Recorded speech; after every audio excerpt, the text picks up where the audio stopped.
Bien, d'abord je remercie tous les électeurs qui, dans cette circonscription très populaire, m'ont mis en tête du premier tour avec Vincent Ledoux, mon suppléant, et ont massivement voté pour nous au second tour.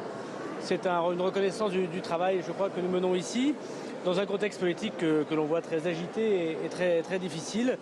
Et je suis en tête dans toutes les communes ce soir, et je constate aussi que dans très nombreux bureaux de vote, le Rassemblement national que j'ai une nouvelle fois battu chez nous, dans ce nord populaire, fait parfois moins de voix qu'au premier tour, ce qui montre qu'on a su sans doute convaincre bien au-delà de ceux qui ont voté pour nous au premier tour, ceux qui bien sûr ont choisi de faire barrage au Rassemblement national, mais aussi des électeurs du Rassemblement national qui ont choisi au second tour de voter pour ma candidature. Donc je serai à l'Assemblée nationale un député qui représentera tous les habitants de sa circonscription. Je constate que la politique que nous menons, peut-être ici ou là remise en cause, mais que l'action que j'ai pu mener localement et nationalement est soutenue par les habitants de ma circonscription. Sur le plan national, Monsieur le Ministre, un mot sur les résultats qui ont surpris plus d'un Français ce soir quand même.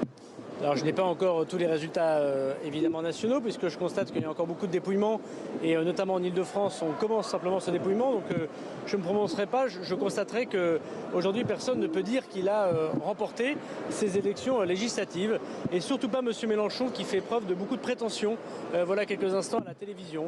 Je constate que la majorité est restée solide malgré ce qu'on lui disait, même si évidemment il faut voir un recul de nos positions, et avec beaucoup d'humilité savoir que voilà, il y a une volonté de la part des électeurs de voir du changement.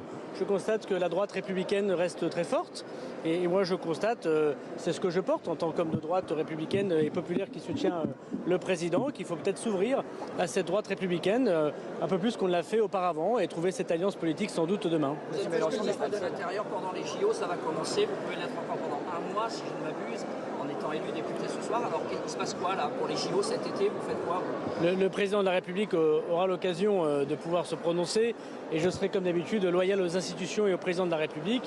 J'ai conscience des affaires de l'État et de l'importance du ministère de l'Intérieur dans la vie des Français, dès maintenant, dès ce soir. D'ailleurs, après le moment où je vais boire une bière quand même avec mes électeurs de Tourcoing, repartir à Paris pour évidemment terminer la soirée électorale et surtout tenir la sécurité publique partout en France.